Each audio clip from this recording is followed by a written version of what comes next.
Salut România și bine te-am găsit la antrenamentul numărul 5. Pentru astăzi m-am gândit să lucrăm programul Tabata, adică 20 de secunde lucrăm, 10 secunde pauză. Nu o să fie un program foarte greu, dar mă gândesc să începem încet și să învățăm ce înseamnă programul Tabata. Poate o să ajungem timp să lucrăm o oră fără pauză, da? Momentan o să lucrăm 6 seturi cu pauză 1 minut, timp de 30 de minute. Bun. În 20 de secunde începem cu încălzirea, facem încălzire doar 1 minut, urmată de 20-10-20-10, 6 seturi cu pauză 1 minut. Să sperăm că nu o să fie un antrenament destul de greu încât să vă sperie. Bun, în 9 secunde începem încălzirea. Nu uitați, nu mâncați înainte de antrenament, da? Cu cel puțin, sau dacă mâncați, cu cel puțin 2 ore, da? Încălzire. Hai! Să vedem. 20 de secunde lucrăm, 10 secunde pauză, de 6 ori cu pauză 30 de secunde, cu pauză 1 minut, scuză-mă, între cele 6 seturi. Hai să vedem ce este. Bun, jumping jacks. Inspire, expire. Sper că până acum ați făcut toate cele 4 antrenamente sau, dacă nu măcar unul, da, cu pauză, în așa fel încât să ajungeți în 14 zile să le faceți pe toate. Bun, față, spate.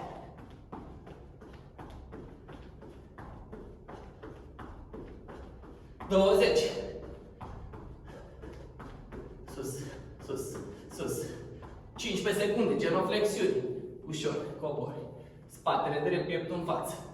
10 secunde, hai.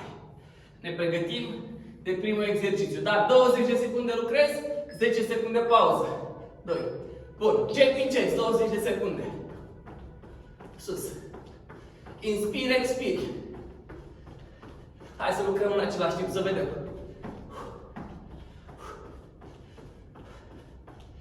După ce terminăm această serie, bun, genoflexiuni. După ce terminăm această serie de 7 antrenamente, vă facem o serie cu 7 antrenamente a câte 20 de secunde. O, trebuia să stau, scuză-mă.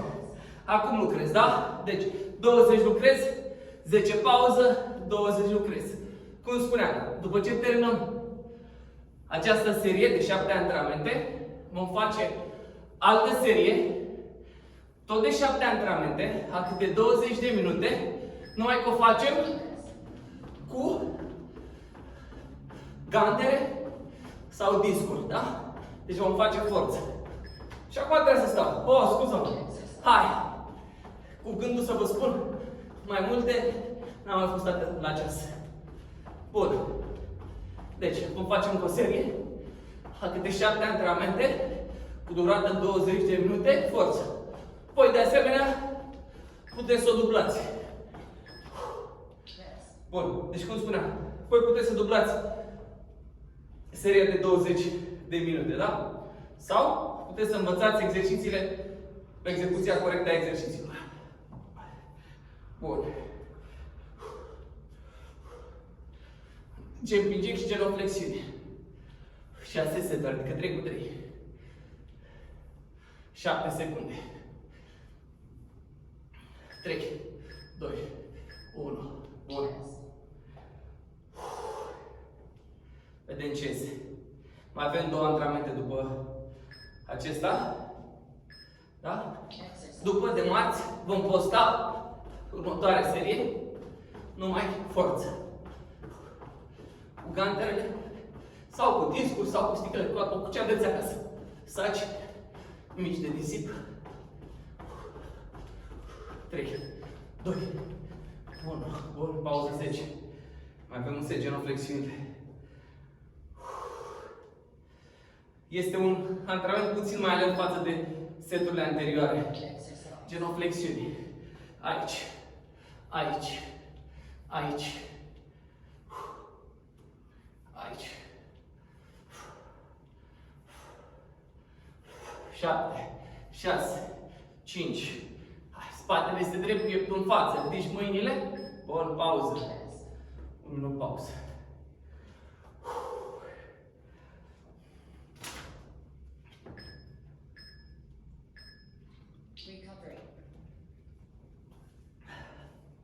Ideal ar fi să lucrăm jumătate de oră fără pauza aceasta de 1 minut. lucram 3 exerciții, câte 6 seturi. După, iar 6 seturi, 2 exerciții și așa mai departe, până făceam 30 de minute. Da? Sau, cum facem și noi la oră, Tabata 50 de minute. Facem încălzire de 3 minute, stretching de 5 și restul antrenament. 20-10, 20-10, 20, fără pauză. Da? Așa ar fi. Ideal. Dar, cum spuneam, ne gândim că acest nivel este dedicat începătorilor și luăm treptat. 9 secunde. Bun. Începem cu al doilea set. Flotări din genunchi. Aici. 20 de secunde. Rapid. Flotări. Inspiri. Expiri.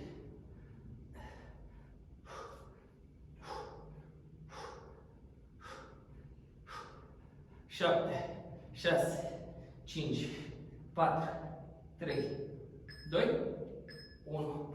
Ne ținem pe spate. Picioarele flexate. Palmele la cap, coatele în exterior. Ne ridicăm, iar cu coatele atingem genunchi. Jos. Jos. Jos. Jos. Expiri, cobori. Expiri, cobori. Expiri, cobori. Expiri, cobori. Sus. Jos. Sus. Jos încă una. Bun. Te întorci. Flotare. Da? Din genunchi. Sau varianta mai grea. Dar o să fie destul de greu, având în vedere că sunteți începători sau că sunt 3 seturi de 20 de secunde.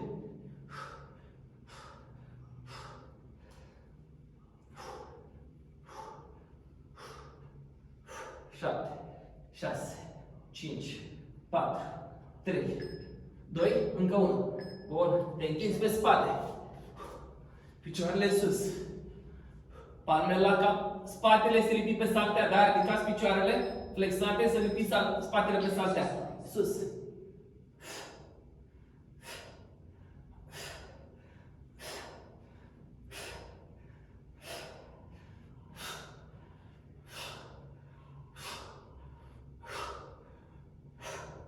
Expiri. Încă 2. 1. Bun. Ultimul set. Și merge.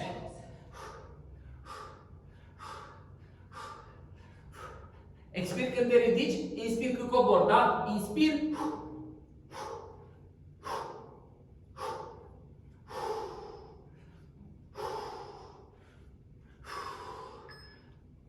Încă una. Bun. Cranciurile. Spatele lipit pe saltea, picioarele flexate, palmele la cap și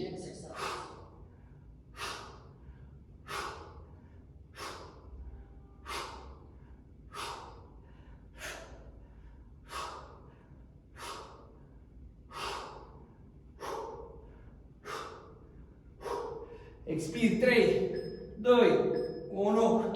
Bun. Pauză un minut. Face puțin săci. La piept. La triceps. La umeri.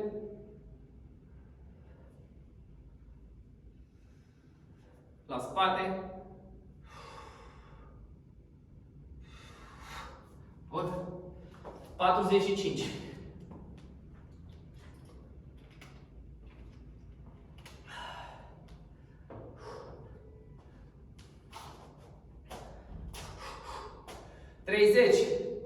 Hai să vedem. Beți apă, dar foarte puțină. După cum vedeți, eu beau foarte puțină apă. Doar beau, nu beau toată sticla, da? Nu vă gândiți că dacă aveți jumătate de sticlă de apă, trebuie să o beți pe toate în cele 30 de minute în care vă antrenați. Ideal este să beți apă pe parcursul întregii zile, nu acum. Vă poate veni mâncarea înapoi, da? Chiar și apa. Bun. 4, 3, 2. Avem genunchi prin săritură. Scurt. Da? Aici. Săritura nu este Foarte amplu. Scurt, aici. Nu uitați de începători, sus. Încă una. Bun. Urmată de fandări. Alternativ, câte un picior în față. 3, 2, 1, sus. 2, sus. Sau aici. 3. Mâine în șolduri. Expiri.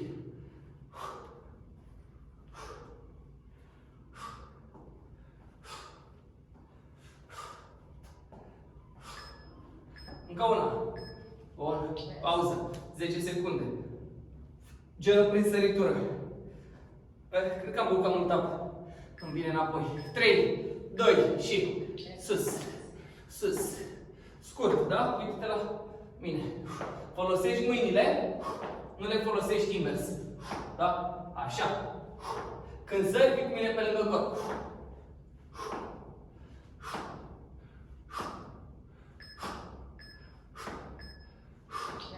Bun, pauză 10. Fandări.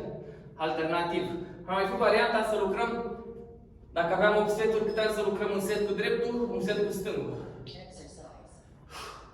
Dreptul. Stângul. Dreptul. Mâine în șolduri.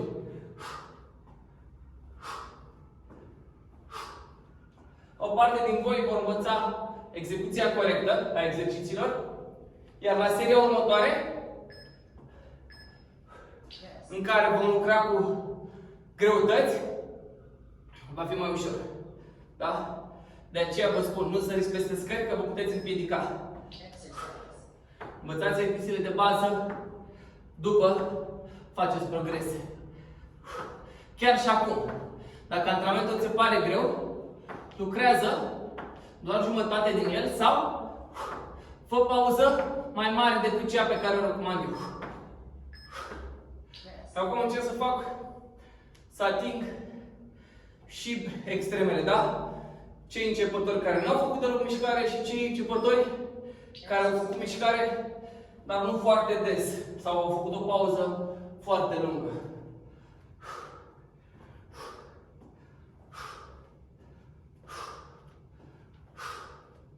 Șase, 5, 4, 3, 2, 1. Pauză, nu uit. Mai avem 15 minute din antrenament. Dar doar 12 minute de lucru. În rest, este ceva. Coborâm. Acum revenim la saltea pentru a coborî puțin pulsul. Vom face planșăm palme, da? Palmele la nivelul umerilor, picioarele depărtate și aducem alternativ către un genunchi între brațe. Dacă nu poți, îl aduci la jumatea corpului, da? Aici. Aici. Respiri. Inspiri. Expiri. 17 secunde. Și al doilea exercițiu este tot din această poziție, numai că facem planșă în coate, depărtăm și apropiem picioarele prin săritură. O să stau lateral ca să vedeți mai bine execuția. Deci palme la nivelul umerilor, spatele drept.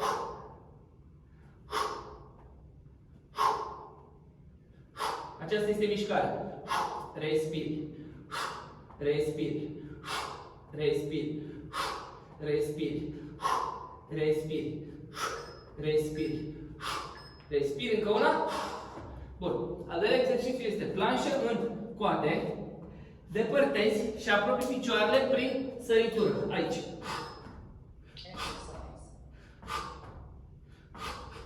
Și acum mă întorc invers să vedeți cât se depărtează picioarele mele.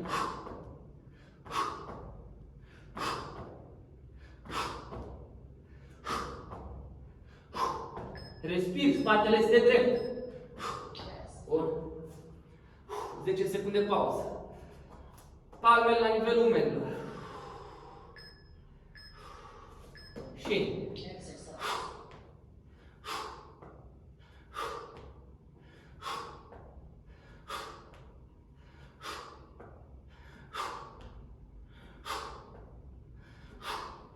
Respiri. 6 secunde. Hai. Lovești. Lovești. Încă una. Bun.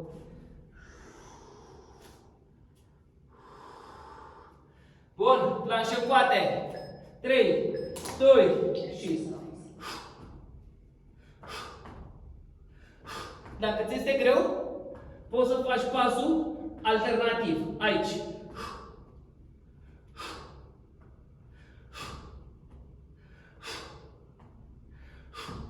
Da? Sau așa. Bun. Planșe în palme, al treilea set. Deși cad în sală, dar pentru că am lucrat mai mult cardio, temperatura corpului a crescut. Expir. Expir. Expir. Expir. Expir. Expir. Încă 2. Bun. Respiri și relaxezi umerii. Revin coate. Bun. Deci, varianta ușoară. Varianta progresie, aici. Sau varianta mai grea, să fără pauză.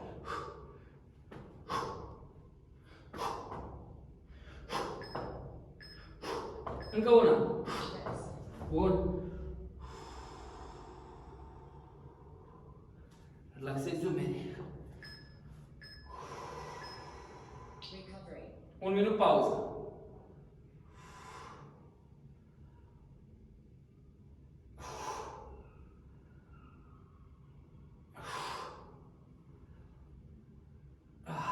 Bun. Pe mapă.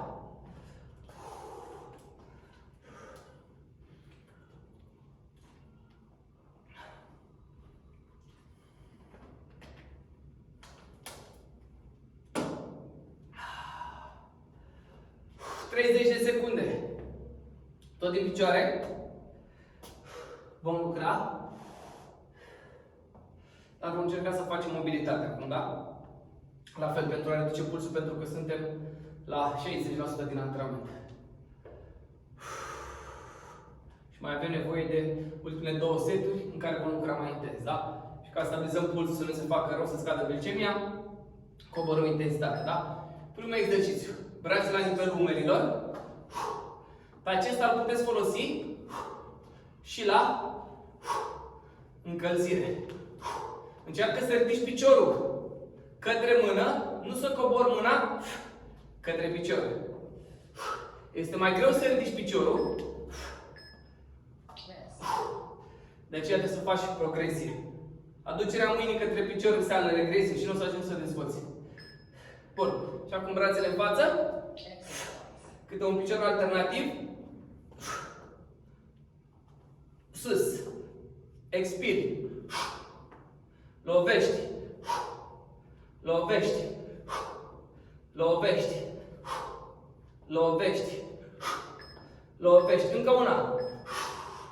Bun. Pauză 10. Încep să transpir.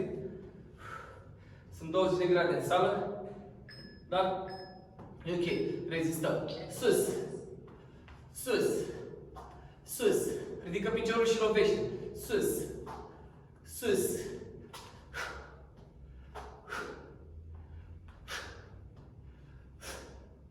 Șase. Lovește. 4. 3. 2. Bun. 5. 4. 3. 2. Pe griul acesta se vede mai bine. Când transpir pe negru, nu se vede transpirația. Sus. Sus. Expiră. Și lovește. Expiră. Și lovește. Expiră. Expiră. Bun. 6. Al treilea set, da? Și lovești. Lovești. Lovești. Lovești. Lovești. 10 secunde. Lovești. Lovești.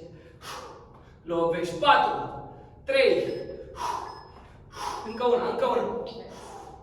Wow! Hai că devine greu. 6, 5, 4, 3, 2, sus. Sus. Sus.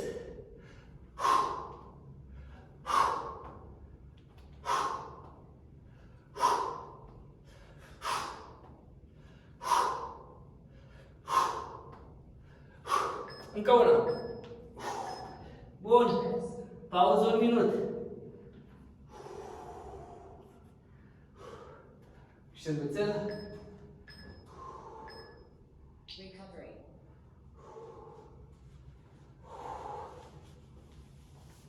Tot timpul lângă voi să aveți șervețele sau prosop.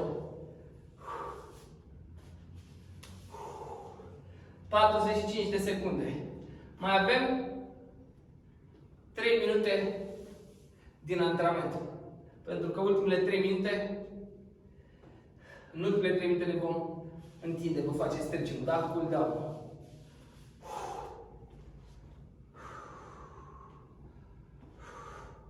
Douăzeci și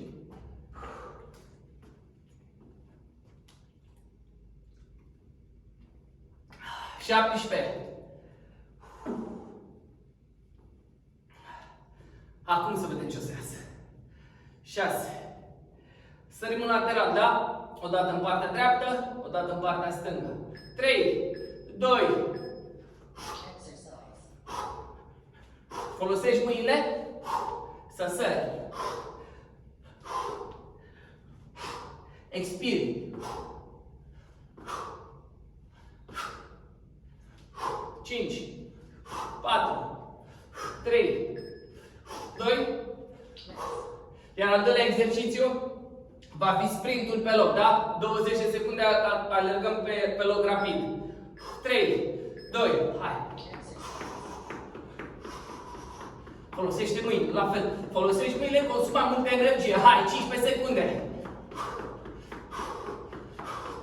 10, 9, 8, 7, 6, hai, 3, haide. Bun. Sărituri laterale, da? E ultimul set, după avem stretching. 2, 1. Folosește mâinile.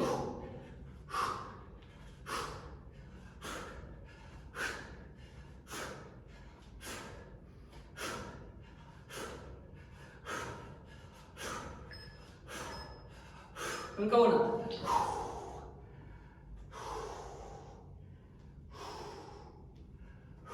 4, 3, 2, 1, sprintul.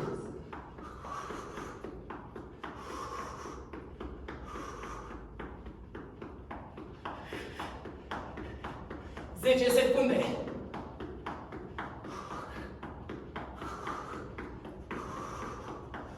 3, 2. Bun, pauză. Mai avem 2 seturi. Seturi laterale și sprint după stretching. 5, 4, 3, 2 și sari.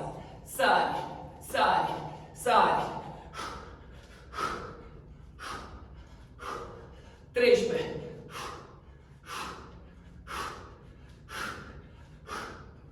6, 5, 4, 3, 2, 1.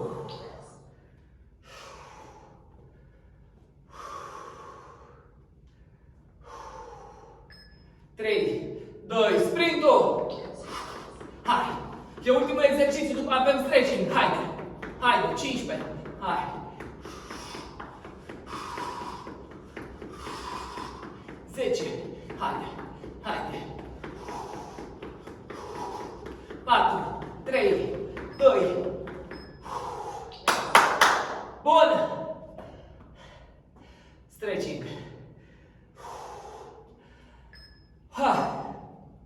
Ai crescut pulsul pentru că pauza este din ce în ce mai mică, iar antrenamentele au fost făcute într-o intensitate ridicată, da? Am schimbat puțin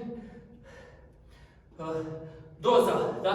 În care m-am antrenat. Dacă până la început, de la început până acum am lucrat într-o intensitate scăzută ca să vă acomodați, da? Să vedeți modul în care ar fi bine să vă antrenați la nivel de începători, astăzi m-am gândit să fac un restart, da? Să încercăm altceva, să văd cum răspundeți. Dacă acest tip de antrenament v-a plăcut, pe viitor vom lucra alte exerciții sub aceeași formă, poate fără pauza de 1 minut între seturi, da? Adică vom lucra 8 seturi fără pauză. 20-10, 20-10, timp de jumătate de oră. Apă. Cool down. Bun. Ce am făcut mai mult? Picioare, cardio, puține flotări și abdomen. Da? Începem cu picioarele. Schimbă.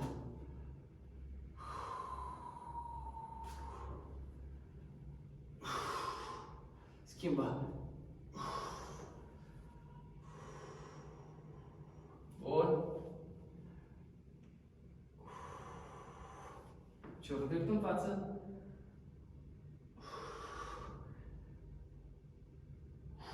Picioarele depărtate.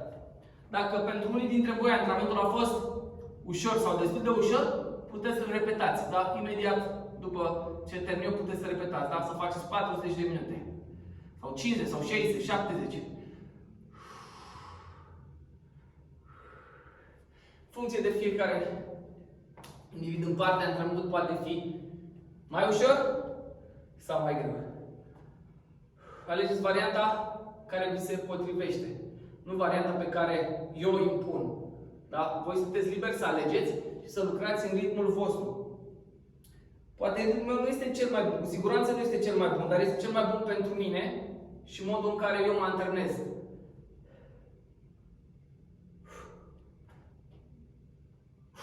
Spatele. Pieptul. Piciorul drept peste piciorul stâng, balans.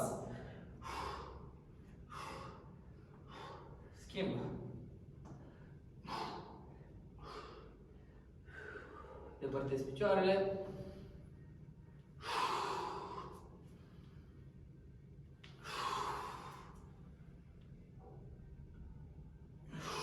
Încă două.